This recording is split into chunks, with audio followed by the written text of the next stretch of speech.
And then you proceed to fire 18 IGs. Many of those IGs were leading investigations into Musk's companies. A government special employee is not allowed to be involved in things that impact their private interests. And I just want to ask you, about DOGE, right? And so at first I was super excited about DOGE because I have switched on that. Thomas Massie also, they were supposed to have a vote on cutting money that DOGE had found to be fraudulent and what have you. He says this wasn't widely covered in the news, so I'll tell you.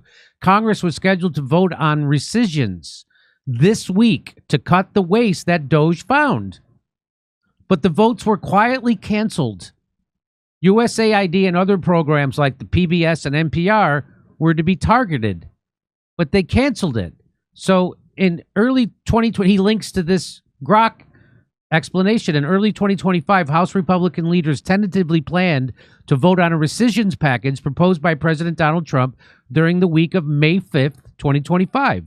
The package, expected to be sent to Congress in April 2025, aimed to cancel $9.3 billion in previously approved funding, primarily targeting foreign aid programs, the State Department, and public broadcasting entities like PBS and NPR. The rescissions process, governed by the Impoundment Control Act of 1974, allows the president to propose canceling appropriated funds, which Congress must approve within 45 days of continuous session via a simple majority vote in both chambers. The fast-track procedure was seen as a way to formalize spending cuts, particularly those pushed by the Trump administration's Department of Government Efficiency, DOGE, led by Elon Musk, while avoiding legal challenges to unilateral executive actions. However, the vote did not occur as planned. In summary, while a rescission vote was scheduled for early May, it did not happen due to a combination of political opposition, historical caution, blah, blah, blah. Posts on Twitter also noted significant Republican discontent with the proposed cuts, suggesting that the package ran into a buzzsaw of opposition from both House and Senate Republicans, further undermining its chances. And this guy says that's total horseshit. Thomas Massie says, "Sir, I serve in the Congress, so I have firsthand sources. Grok provided a good summary, which I verified before posting." So Thomas Massie was asked about this a while ago. Did he think that the cuts from DOGE was actually going to happen? Here's what he said. Also DOGE. I think that's going to be a great committee, a great aspect to bring to Congress. But the DOGE recommendations are like the Constitution. If you can get my colleagues to follow them, they're going to be great. And so that's really the sticking point here. And I hope the president does use his position, the bully pulpit, to get Congress to cut spending, to pare our government down using DOGE recommendations. So there he was, skeptical that this was going to happen, and he's been proven correct that they're not doing it. So DOGE is a complete smokescreen. And even if they did cut that money, Trump has already promised that money to go back into the war machine, the Pentagon. So if they saved $150, 60, $70 billion with DOGE, Trump is trying to increase the Pentagon budget exactly that amount. So he's just cutting out the middleman, which is the soft power, and giving it right to the hard power. And DOGE, the guy who runs DOGE, Elon Musk, is the biggest defense contractor in the world. So he's basically just taking that money from DOGE and putting it into his own pocket because, you know, let's face it, his money's tied to Tesla stock, and Tesla stock is going down faster than a celebrity at a Diddy party. So he needs that. Go ahead. But if you want to build a control grid, the most valuable data for your private AI is very high quality payment data. And you've gone to Social Security, you've gone to IRS, and you've gone to Treasury. And it looks to me, and there's debate about how much they've gotten, you've basically taken $1 trillion plus worth of data and privatized it into Grok and Palantir AI, where it can be used for the enforcement machine that the head of the BIS just explained to you. He said, we can make the rules and we can enforce them centrally. But to do that, you need very superb, high quality data. And that's what So that's what the real purpose. So that was the real purpose of DOGE? That's what it looked like to me, because they knew if I was going to stop fraud in the Jeez. government, the first thing I would do is I'd go to the Treasury and the New York Fed and the bank statements, and I'd look at where all that $21 trillion went. But they didn't do that. If I wanted to build a social credit system with very high quality control, and I wanted to re-engineer government cash flows to implement control, I would go to the IRS, Social Security, I would go to the Treasury, and then I would go to HHS. And sure enough, Bobby has said he's pulling together a huge, enormous database of, this and that, of private and public data. That's where you go. And it was, Steve Bannon was on the show, and he made the point that if you can tell if they're serious, if DOGE is serious, if they go across the Potomac and they audit the Pentagon and they didn't. In fact, they're increasing the budget with even after the Pentagon has never been able to pass an audit.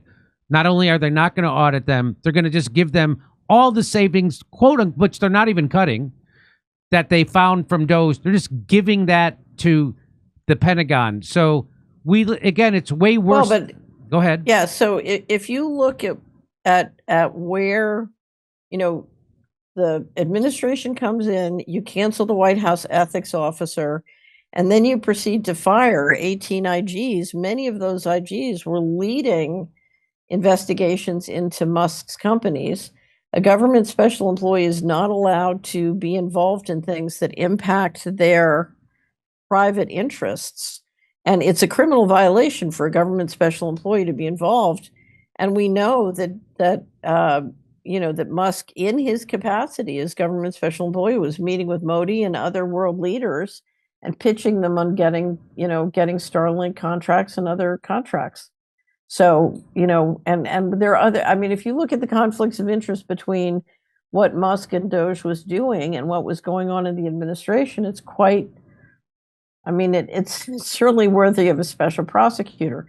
Now, I say that, and I've seen presentations from many people going in under the DOGE umbrella who are very talented software developers or business people, and I think they are sincerely trying to upgrade systems and do sincere things. So it's probably a mixed bag. I will say this, the Trump group has been in the administration before, and if you look at how you go about doing government re-engineering, they purposefully, and they use these words, they use shock and awe instead of using the techniques you would use if you really wanted the cuts to stick and you really wanted to get something done.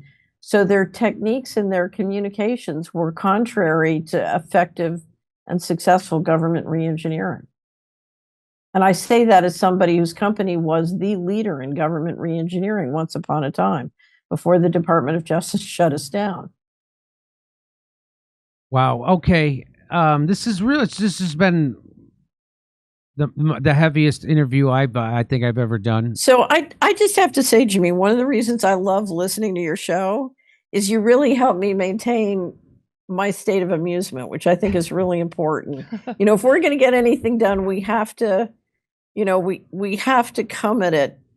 I used to have a deputy at HUD who would say, in the destruction of the old, let there be the creation anew. So we always have to be creating into it. So I appreciate you because you help me maintain my state of amusement. But I feel like I spent this whole interview destroying your state of amusement, and I feel terrible.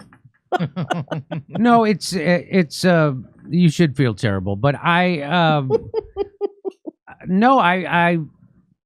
got caught hoping. And I was talking with Chris Hedges, and he turns out to be right about this. And I said, I don't have faith that Trump and Elon are going to do what they say they're going to do, but I have hope. I don't have faith, I have hope. And, the fact that it looked like somebody in the deep state was trying to kill Trump, now I don't even know if that was real, that gave me hope, actually, in a weird way. That gave me hope that he was a threat to somebody. But it turns out, no. Go ahead. I think, the job of a diligent media is to make it a lot easier for the guys who are in the box to do the right thing and a lot harder for them to do the wrong thing. So you always want to get the players in the box to do the best they can, But it's time the American people stand up and realize if we will change our behavior and our actions and work effectively in our families, in our local governments, in our state governments to shift this, we can shift this. We do not need the people in the box to shift it, but we have to take those actions. You know, if everybody tomorrow woke up and used cash as much and as often as they could, there would be a revolution. If everybody said, all these banks that are doing the criminal stuff, I'm going to quit I'm not going to work there, and I'm not going to bank there, and I'm going to pull my money out, and I'm going to go to a good, honest bank, there'd be a revolution. Well, my money's in a credit union. The money that I have in a bank is in a credit union. Very and good. I took my money out of Wall Street, probably stupidly a long time ago, because I just didn't want to be involved with that stuff. And You don't want I to invest in BlackRock? I don't want to invest in BlackRock or Raytheon or Shell Oil. I don't want to invest in those or Goldman Sachs. And so I took my money out and I put my money in things like gold. And well, gold has outperformed the stock market. So yes, Yeah. gold is doing very well right now, in fact. And Right. I'm thinking, what do you think about Bitcoin? So at Solari, I've got a wonderful thing. I'll send you the link called Bitcoin Bailout. I think Bitcoin is a Ponzi scheme. So it's Right. it's not the answer because everybody says nobody has control of it. It's a blockchain. You can't control it. That's ridiculous. That's the most ridiculous thing I've ever heard. The way you control financial products is by controlling the people who control the financial products. Uh-huh. You know, whether you shoot them or you have a control file or you put a ringer in there. You know, anybody who says that doesn't understand how control works, really. So I will send you a link to Bitcoin Bailout.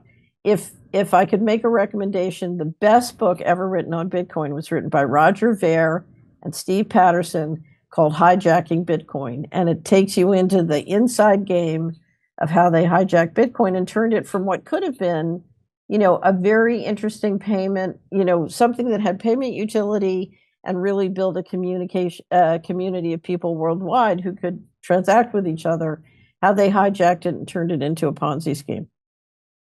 And so where do you recommend people put their money? You say take it out of those Wall Street. So now actually I invest in the stock market, but I only invest in companies. I have an investment screen company, and I only invest in companies that I've screened. And I know they're good. There are thousands of good companies all around the world doing great things. They don't, not corrupt. They're just, they're making useful products or doing useful services, and there's a ton of them. So I love investing in good companies because I believe in enterprise. The way the way a society creates real wealth is not by putting money in a vault and watching it, but in building enterprises like building the Jimmy Dore show or building the Solari report or building, Massie has, I think, 30 patents and had a very successful company, before he sold it and decided to go into politics. So I love enterprises. My favorite kind of investment, of course, I invest in precious metals. I like precious metals, but my favorite investment is people. And if you look at our society, the misallocation, everybody's busy putting their money into the national security state or putting it in gold and hiding it instead of putting it in people. And we're destroying, that's why I keep coming back to the great poisoning and what we're doing to the kids. We're destroying our people. So I invest a lot of money in people, and I keep telling everybody the currency of the future will be relationships of trust. The way we're going to move out of this into something worth being part of is one person and one family at a time. And it's those people, whether it's young people growing up and starting enterprises or those relationships that are going to make it all go. And what I discovered as an investment advisor is, my clients were being told by their financial planners, you got to have $25 million in the national security state or you won't be safe. And meantime, their kids are, taking out student loans to go to college and getting, hooked in usurious forms of systems. And they can't buy a home because they don't have enough money. Their parents are too busy financing the national security state. So we've got to reverse and start investing in, in building people and in building the enterprises that, that build real family wealth.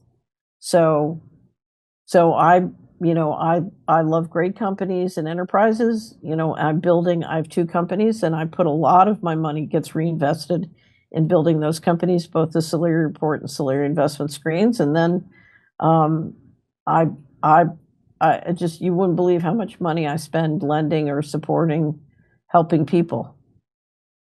So can people hire you could I hire you to be? No, I stopped doing investment advisory because the regulations got so intense. It just became too difficult to do. And I changed the investment advisory to a screen company. So I do investment screens, and I work with other money managers, and people hire those money managers, not me.